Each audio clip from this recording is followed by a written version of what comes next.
안녕하세요. 노박입니다. 이번에 같이 읽을 책은 빅터 프랭클의 죽음의 수용소에서입니다. 빅터 프랭클의 죽음의 수용소에서 저자 빅터 프랭클, 역자 이시형, 청아출판사입니다. 노박의 독서일기입니다. 제가 이 책을 같이 읽으려고 준비한 것은 1984년 판에 붙인 서문에 적힌 문장 때문이에요. 그 부분을 들려드릴게요. 나는 내가 겪은 일을 기록해 놓을 책임을 느꼈다. 왜냐하면 그것이 절망에 빠져 있는 사람들에게 도움을 줄 것이라고 생각했기 때문이다.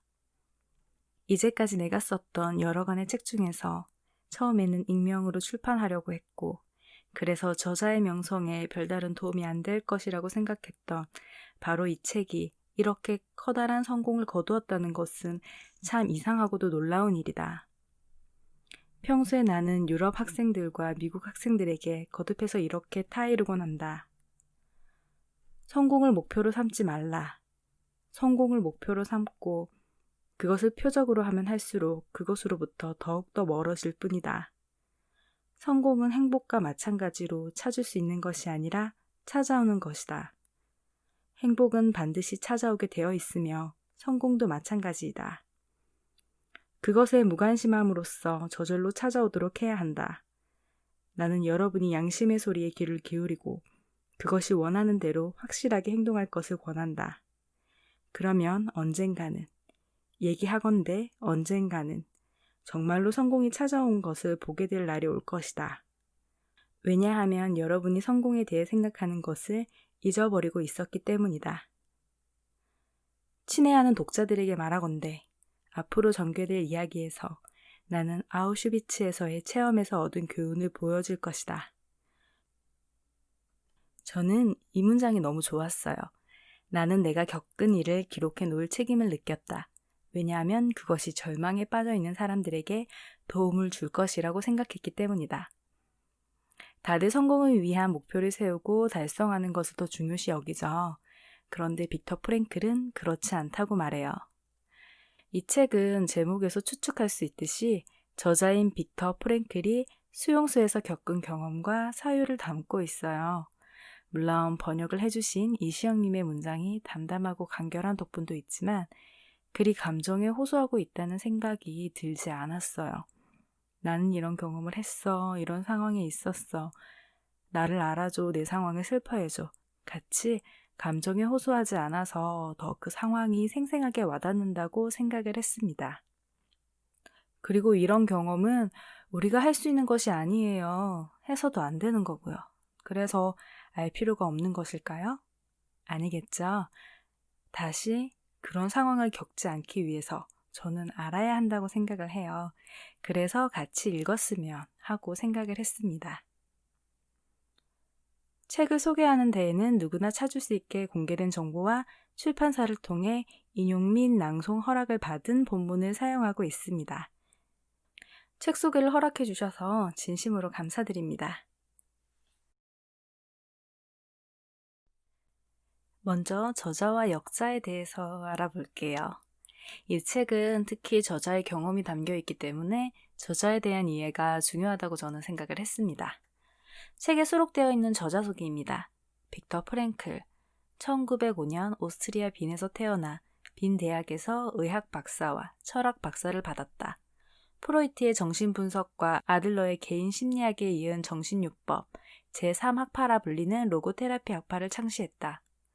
유대인이었던 그는 나치의 강제 수용소에서 겪은 죽음 속에서 자아를 성찰하고 인간의 존엄성의 위대함을 몸소 체험하였다. 저서로는 삶의 의미를 찾아서 의미를 향한 소리 없는 절규, 심리의 발견 등이 있다. 이런 그의 이력이 글에서도 드러나요. 자신이 처한 힘든 상황에도 불구하고 주변을 관찰하고 분석을 했어요. 본격적인 글이야 모든 상황이 종료되고 감정이 가라앉고 이성적 사고가 가능한 후에 썼겠지만 그 당시에 관찰하고 생각하지 않았다면 나올 수 없는 글이라고 저는 생각을 했습니다. 같은 상황을 겪은 사람들이 있어요. 과연 그 사람들이 기억하는 것이 같을까요? 그렇지는 않을 거예요. 자신이 중요하게 생각하는 것, 알고 있는 지식, 성향, 입장 등에 따라 다 다를 거예요. 그래서 저는 빅터 프랭클에 대해서 좀 더 알고 싶어서 찾아봤습니다. 빅터 프랭클에 대해서 같이 알았으면 하는 것만 가져왔습니다. 1933년부터 1937년까지 프랭클은 빈에 있는 스타인호프 병원의 신경학과와 정신과에서 그의 레지던트를 마쳤다. 1940년에 프랭클은 로스차일드 병원에서 일하기 시작했고 그곳에서 정신과를 담당했다. 로스차일드 병원은 빈에서 유대인들이 입원할 수 있는 유일한 병원이었다. 그는 의도적으로 잘못된 진단을 하여 나치 안락사 프로그램을 통해 몇몇 환자들이 안락사되는 것을 막았다. 1944년 10월 19일 아내와 함께 아우슈비츠 수용소로 이송되었다. 10월 25일 그는 다하우로 이송되었고 그곳에서 5개월을 보냈다. 1945년 3월 프랭클은 투르크하임으로 옮겼고 미군에 의해 1945년 4월 27일에 해방되기 전까지 의사로 일했다.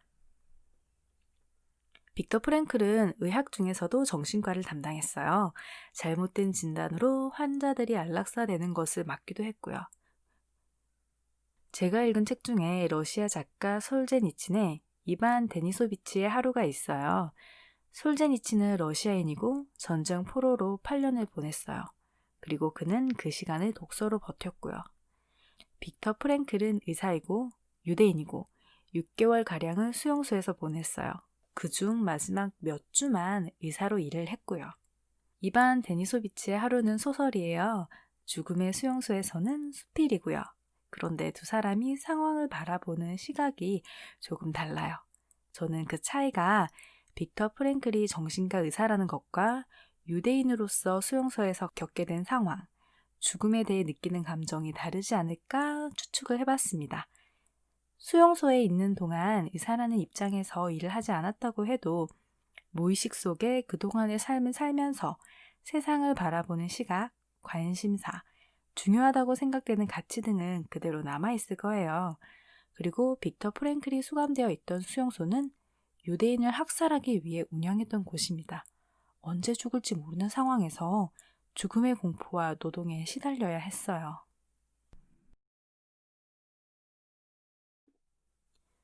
역자는 이시영 박사님이세요. 경북대학교 의과대학을 졸업하고 미국 예일대에서 정신과, 신경정신과학 박사 학위를 받았다. 경북대 의대 교수를 거쳐 서울대 의대 출강 및 강북 삼성병원장, 사회정신건강연구소 소장, 한국정신의학계 권위자이며 저서로는 세로토닌 하락, 공부하는 독종이 살아남는다, 행복 간종, 옮긴 책으로는 삶의 의미를 찾아서 등이 있으십니다. 옮긴이의 서문에서 박사님은 이 책과 5번의 만남을 가지셨다고 해요. 그리고 그 5번째 인연이 바로 이 책을 번역한 것인데요. 여러분과 함께 이시영 박사님이 이 책에 대해 어떤 시각을 가지고 계신지 같이 읽어봤으면 해서 옮긴이의 서문 중 일부를 소개하겠습니다. 그리고 이번이 5번째 인연이다. 얇은 책 한 권이 한 인간에게 오랜 세월 이렇게 큰 감동을 주기란 쉽지 않다. 이 책은 그만큼 진실하고 설득력이 있다. 이론이 아닌 극한의 상황을 겪어낸 그의 체험담이기 때문이다. 20세기 대표적 사상가로서 그의 질곡 많은 생애가 한 세기를 증언하고 있다. 돌이켜 생각하면 20세기는 과학기술의 발달로 물질적 풍요의 시대였다. 하지만 끊임없는 전쟁과 사력으로 얼룩진 아픔의 시대이기도 하다. 사람들은 불안과 우울, 실존적 공허와 고독으로 몸을 떨고 있다. 이런 시대 상황이었기에 그의 체험담에서 우러난 의미치료 기법은 대단히 설득력이 있다.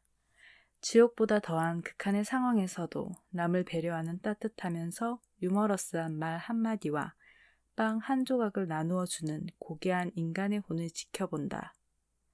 그는 생사의 갈림길에 서 있는 공포와 싸우면서도 어떤 절망에도 희망이, 어떤 존재에도 거룩한 의미가 있다는 걸 설파한다.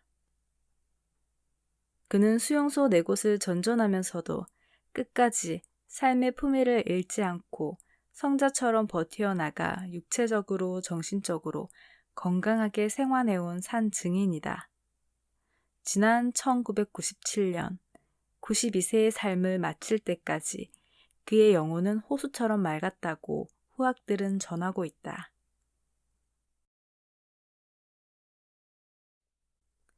책을 읽기 전에 같이 알아보고 책을 읽었으면 좋겠다는 생각을 해서 준비했습니다. 빅터 프랭클이 수감되어 있던 곳은 나치 강제 수용소입니다. 나치 강제 수용소.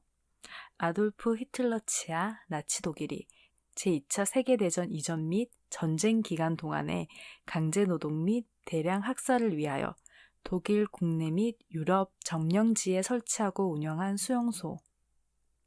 강제 수용소에 수감된 수용자들은 크게 두 종류의 집단이 있었다. 유대인과 소련군 전쟁 포로들로서 이들 모두 수백만 명에 달했다. 나치의 수장인 아돌프 히틀러는 독일인인 게르만족은 우월하고 유대인은 열등한 민족이므로 독일에서 유대인을 몰아내야 한다고 생각한 반유대주의자이며 인종차별주의자예요. 그리고 그의 이념에 따라 나치는 독일에서 유대인을 말살해야 한다는 정책을 펼쳤고 그 대표적인 행동이 바로 강제 수용소예요. 이 강제 수용소에서 수많은 사람들이 살해당했죠. 강제 수용소는 한번 들어가면 다시 살아서 나올 수 없는 곳이었어요. 이렇게 유대인들이 학살된 것을 홀로코스트라고 부릅니다.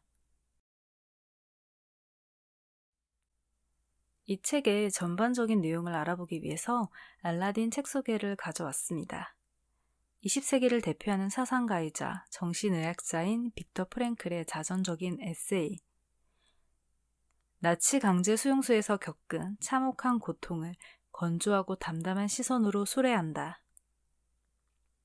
그리고 자신의 이러한 경험을 분석해 정신치료 기법인 로고테라피를 정립하고 이 기법을 통해 인간이 어떻게 고난을 극복하고 삶을 살아가야 하는지 방향을 제시한다.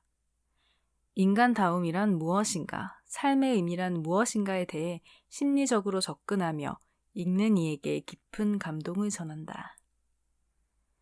유대인이었던 그는 제2차 세계대전이 발발하면서 부모, 형제, 아내를 모두 나치 강제 수용소에서 잃었고 그 자신도 강제 수용소로 끌려가 추위와 굶주림, 폭행, 그리고 목숨을 잃을 수 있다는 극심한 공포에 시달렸다. 그러나 최악의 상황에서도 희망을 잃지 않고 삶의 의지를 되새기며 마침내 살아남았다. 무엇보다 놀라운 것은 죽음의 수용소에서 인간의 적나라한 아기를 목도하고 경험했으면서도 인간에 대해 따스한 마음과 희망적인 시각을 견지했다는 것이다. 온갖 비극적인 상황에서도 낙관적으로 대처하고 그리하여 곧 희망을 찾아내는 것이 어떻게 가능했을까? 어떤 절망에도 희망이, 어떤 존재에도 살아가는 의미가 있다고 이야기한 빅터 프랭클은 자신의 경험을 이성적으로 분석하고 이를 바탕으로 정신치료법 이론인 로고테라피를 창시한다. 이제 책의 본문을 들여다볼 텐데요. 청아 출판사에서 낭독 및 소개 허락을 받았습니다. 정말 좋아하는 책이라서 꼭 이렇게 한번 정리하면서 영상을 만들고 싶었거든요. 정말 감사합니다. 어떤 식으로 할까 고민을 했었는데 우선 소제목을 따라 낭독을 하겠습니다. 우리는 경험을 해본 적이 없으니까 간접 경험을 통해서 상황을 이해해야 해요. 들으시면서 상상을 해주세요. 강제 수용소에 있었던 보통 사람들의 이야기. 이 책은 어떤 객관적인 사실이나 사건에 대한 보고서가 아니다. 개인적인 체험, 즉 수백만 명의 사람들이 시시때때로 겪었던 개인적인 체험에 관한 기록이다. 생존자 중 한 사람이 들려주는 강제 수용소 안에서의 이야기이다. 그동안 너무나 많이 들어왔던, 믿는 사람은 별로 없는 것 같지만 끔찍한 공포에 관한 이야기가 아니라 수많은 사람들이 겪었던 작은 고통들에 관한 이야기이다. 다시 말해서 이 책은 강제 수용소에서의 일상이 평범한 수감자들의 마음에 어떻게 반영되었을까 하는 질문에 답하기 위해 쓴 것이다. 여기에 나온 이야기의 대부분은 규모가 큰 수용소나 이름 있는 수용소에서 있었던 것이 아니다. 대량 학살이 실제로 자행되었던 소규모 수용소에서 일어났던 것이다.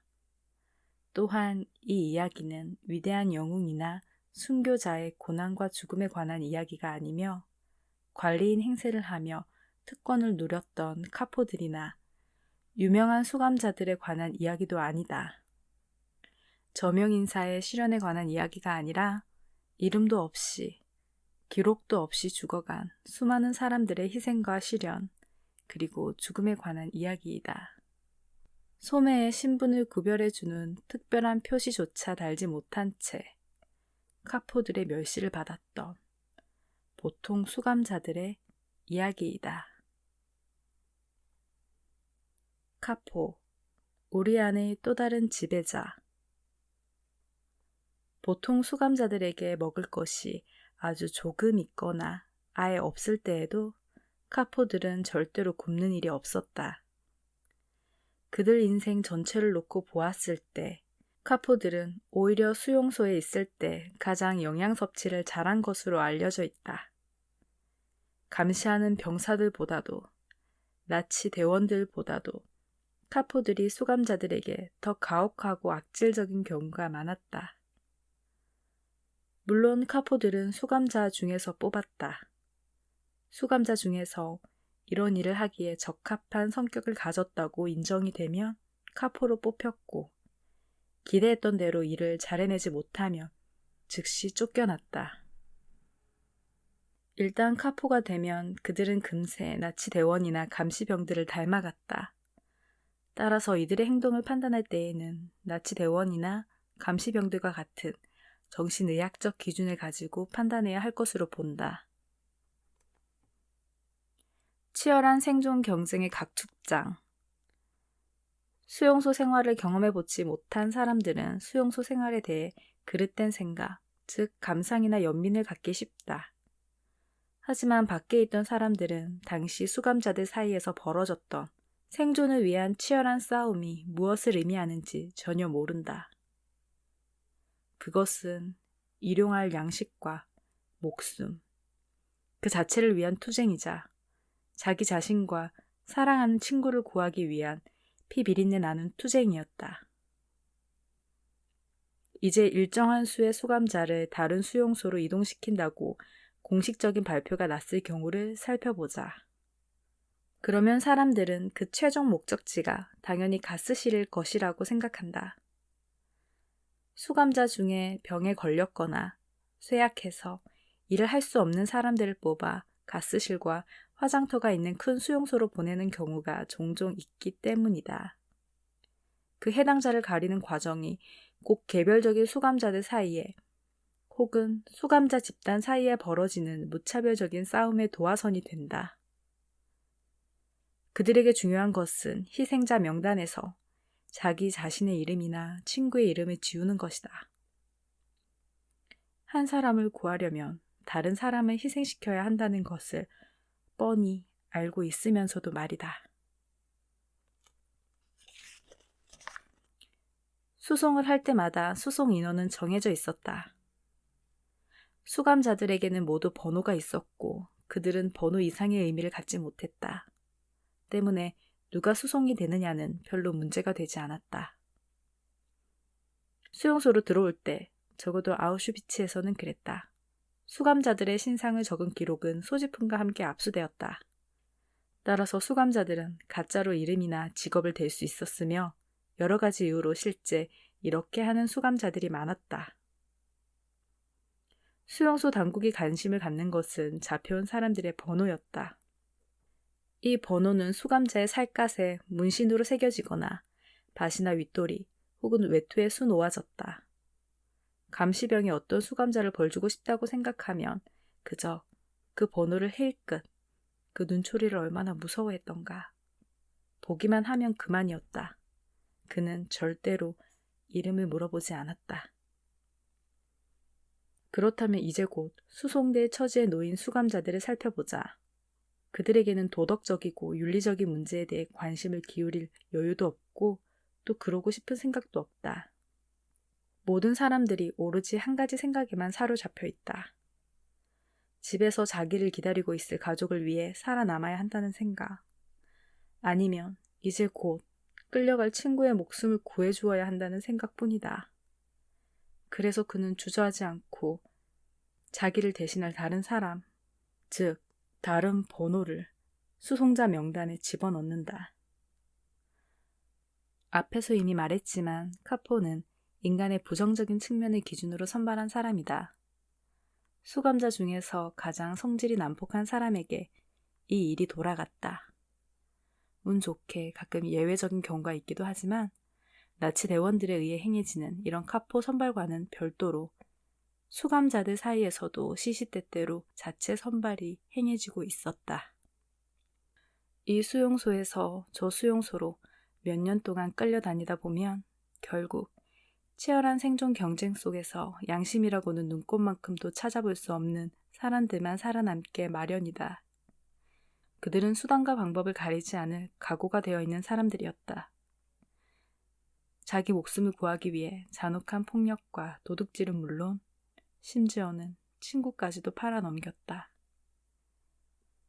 운이 아주 좋아서였든 아니면 기적이었든 살아 돌아온 우리들은 알고 있다. 우리 중에서 정말로 괜찮은 사람들은 살아 돌아오지 못했다는 것을. 이 책을 쓰게 된 동기. 강제 수용소에서 실제로 일어난 일을 기록한 글은 그동안 수없이 많이 있었다. 하지만 이 책에서는 비록 실제 일어난 일이더라도 그것이 한 개인의 체험과 관련된 경우에만 중요한 의미를 갖는다. 앞으로 전개될 글에서 내가 밝히고자 하는 것은 이런 체험의 명확한 본질이 무엇인가 하는 것이다. 수용소 생활을 겪어본 사람들을 위해 나는 그들의 체험을 오늘날의 시각에서 설명하려고 한다. 그리고 수용소에 들어가 보지 못한 사람들에게는 그곳에서 살아 돌아온 사람들, 그래서 아직도 사는데 어려움을 겪고 있는 극소수의 사람들이 당했던 일에 대해 말해주고 그 사람들을 이해하는 데에 도움을 주려고 한다. 수용소에 있었던 사람들은 말한다. 우리는 우리가 겪었던 일에 대해 얘기하고 싶지 않습니다. 사실 그 안에 있었던 사람들에게는 더 이상의 설명이 필요 없으니까요.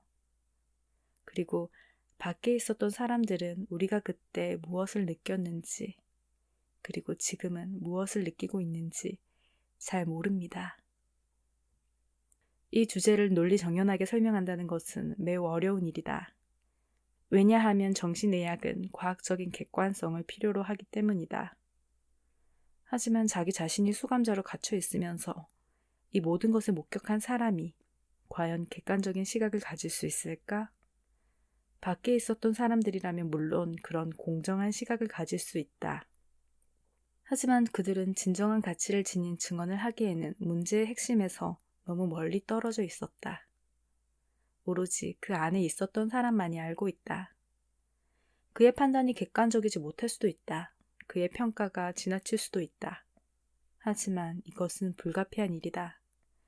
이런 일을 할 때에는 그 어떤 개인적인 편견도 버려야 하는데 바로 이 점이 이런 종류의 책이 지니고 있는 어려움이다. 지극히 내밀한 체험을 털어놓기 위해 용기가 필요한 때도 있었다. 이 책을 쓸 때 나는 원래 내 수감 번호만 쓰고 이름은 익명으로 하려고 했다. 그러나 원고를 완성했을 때 익명으로 책을 출판할 경우 책이 지닌 가치의 반을 잃어버리게 된다는 것을 깨달았다. 내 신념을 공개적으로 이야기하기 위해 용기를 가져야 했다. 그래서 자신을 드러내는 것을 극도로 싫어함에도 불구하고 나는 문장 하나도 빠지지 않도록 세심한 주의를 기울였다. 직접적인 묘사가 있는 부분이 아닌 이 글에 대한 빅터 프랭클의 생각을 알아볼 수 있는 부분을 읽었는데요. 어떠셨어요? 상황의 참혹함에 대한 것보다 인간의 잔인함, 냉정함, 자신의 생존만 생각하는 비정함에 대해 더 초점이 맞춰져 있다는 생각이 들지 않으셨나요? 끔찍한 공포가 아닌 수많은 사람들이 겪었던 작은 고통들에 관한 이야기라고 말을 해요. 그리고 그 고통의 상황에서 정말로 괜찮은 사람들은 살아 돌아오지 못했다는 말을 해요. 살아남은 자신을 포함해서 말이죠. 상황을 바라보는 초점이 사람에게 맞춰져 있어요. 슬프지 않나요? 같이 사회를 형성하고 살아가야만 하는 사람이 언제든 나를 위협할 수 있는 존재가 된다는 것이요. 책을 직접 읽어보시면 이 상황에 대해서 더 명확히 아실 수 있으실 거예요.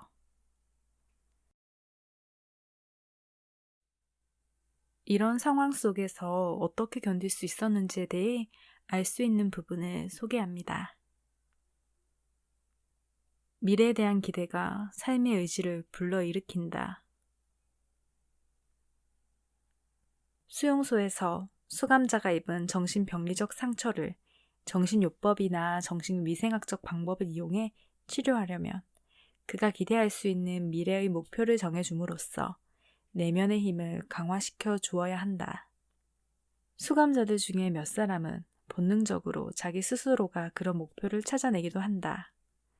이것이 바로 인간의 특성으로 이렇게 사람은 미래에 대한 기대가 있어야만 세상을 살아갈 수 있다. 기대를 갖기 위해 때때로 자기 마음을 밀어붙여야 할 때가 있음에도 불구하고 인간의 존재가 가장 어려운 순간이 있을 때 그를 구원해주는 것이 바로 미래에 대한 기대이다. 내가 실제로 경험했던 일이 생각난다. 그날 나는 거의 눈물을 흘릴 정도의 극심한 통증.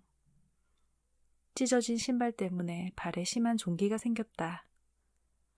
을 겪으며 긴 행렬에 끼어서 수용소에서 작업장까지 몇 킬로미터를 쩔뚝거리며 걸어가고 있었다. 날은 추웠고 살을 애는 듯한 바람이 우리를 사정없이 내리쳤다. 나는 우리의 누추한 생활과 연관된 끊임없이 자질구레한 문제들을 계속 생각하고 있었다. 오늘 저녁에는 무엇을 먹게 될까? 만약 특별 배급으로 소시지가 나온다면 그것을 빵과 바꿔 먹을까? 2주일 전에 상으로 받았던 담배 한 개비를 수프 한 그릇과 바꾸어 먹을까? 한쪽 신발끈이 끊어졌는데 끈을 대신할 철사를 어디서 구하지? 시간 안에 작업장에 가서 평소에 내가 일하던 작업반에 낄 수 있을까? 그렇지 않고 다른 작업반에 들어갔다가 거기서 고약한 감독을 만나면 어떻게 하지? 이렇게 매일 긴 행렬에 끼어서 작업장에 가지 않고 대신 수용소 안에서 일할 수 있도록 나를 도와주는 카포는 없을까? 그 카포와 잘 사귀려면 어떻게 해야 하지? 그러다가 매일같이 시시각각 그런 하찮은 일만 생각하도록 몰아가는 상황이 너무 역겹게 느껴졌다. 나는 생각을 다른 주제로 돌리기로 했다. 갑자기 나는 불이 환히 켜진 따뜻하고 쾌적한 강의실의 강단에 서 있었다.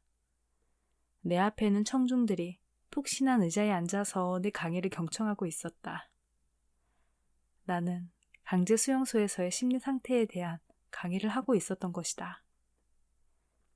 그 순간 나를 짓누르던 모든 것들이 객관적으로 변하고 일정한 거리를 둔 과학적인 관점에서 그것을 보고 설명할 수 있게 되었다.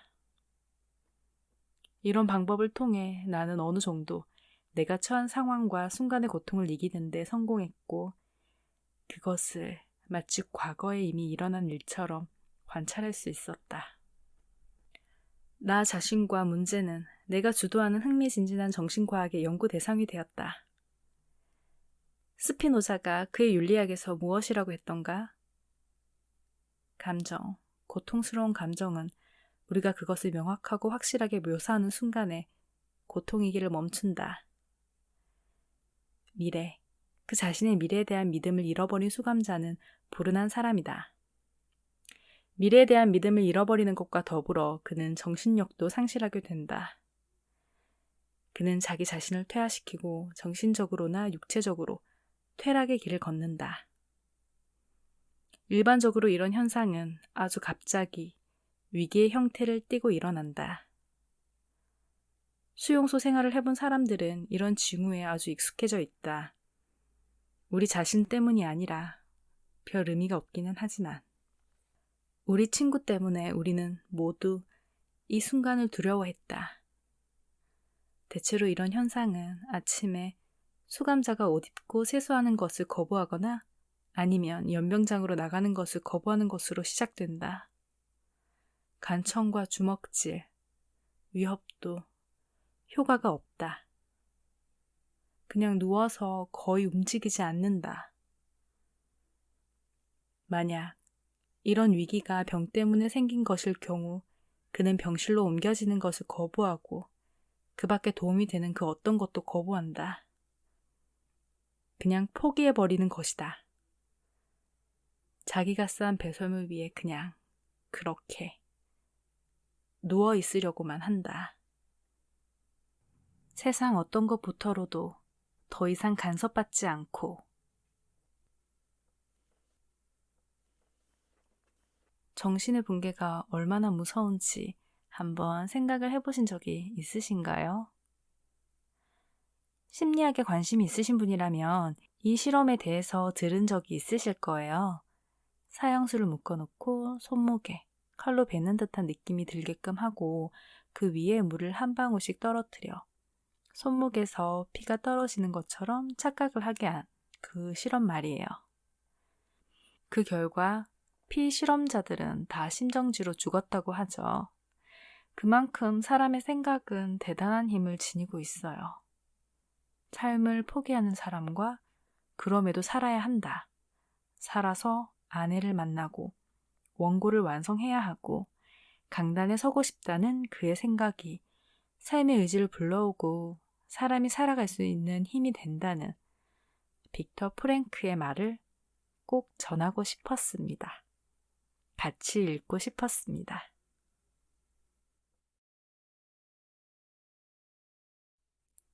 빅터 프랭클은 이 수용소의 고통스러운 생활을 통해서 한 이론을 발견합니다. 로고테라피입니다. 로고테라피는 환자의 미래에 초점을 맞추고 있어요. 환자가 삶의 의미와 직접 대면하게 하고 그것을 향해 나아갈 수 있도록 도와주는 심리치료 기법으로 삶의 가치를 깨닫고 목표를 설정하는 것에 목적을 두었습니다. 자신의 삶에 의미를 찾아야 한다는 이론이죠. 저는 이 책을 읽고 제 삶의 의미에 대해서 생각을 해봤어요. 저는 9살 때 초등학교 1학년일 때 이미 제 삶의 의미를 찾았어요. 그런 동시에 좌절도 같이 경험을 했죠. 그래서 저는 위인전을 읽지 말라고 말하고 싶습니다. 타인과 자신을 비교해서 좌절감과 부족함, 자신의 어리석음 같은 그런 부정적인 감정을 느끼게 만드는 책은 어린 시기에는 접하지 않는 것이 좋다고 생각을 해요. 저는 성장을 하면서 여러모로 부족한 내가 과연 할 수 있을까? 이 일을 해야 할 필요가 있을까? 수많은 사람들이 글을 썼고 글을 쓰고 있어요. 그런데 과연 내가 다른 사람에게 읽힐 가치가 있는 글을 쓸 수 있을까? 굳이 나여야 할 이유가 있나? 그래서 포기한 적도 있고 도망친 적도 있고 저 자신을 부정한 적이 훨씬 많았어요. 자기 스스로 자신감과 자존감을 많이 깎아내렸죠. 얼마 전인가 친구에게 이런 제 마음을 털어놓은 적이 있어요. 제가 지금까지 단 한 번도 그 누구에게도 말한 적이 없거든요. 그런데 말을 했죠. 내가 가진 재능 중 가장 부족한 것이 글을 쓰는 재능이야. 뭔가 후련했어요. 이제는 그런 이야기를 털어놓을 수 있게 됐구나. 결심이 확고해졌구나. 이제 더는 꺾이지 않겠구나. 라는 생각도 같이 들었고요. 물론 앞으로도 수없이 많이 흔들리긴 하겠죠. 그래도 후련했습니다. 제 삶의 의미는 단순해요. 저는 제가 경험하지 못한 세상을 알게 해주는 책이 좋아요. 제가 모르는 것을 알려주고 제 부족함을 알려주는 책이 너무 좋습니다. 그래서 책을 읽고 그런 이야기가 담긴 글을 쓰는 것, 그게 다예요. 이 책을 읽으면서 다시 한번 확인을 했습니다. 나는 정말 책을 좋아하는구나. 책을 사랑하는구나. 하고요. 여러분의 삶의 의미는 무엇인가요? 저한테 도움이 된 만큼 다른 분들에게도 이 책이 도움이 되기를 바랍니다. 노박이었습니다. 감사합니다.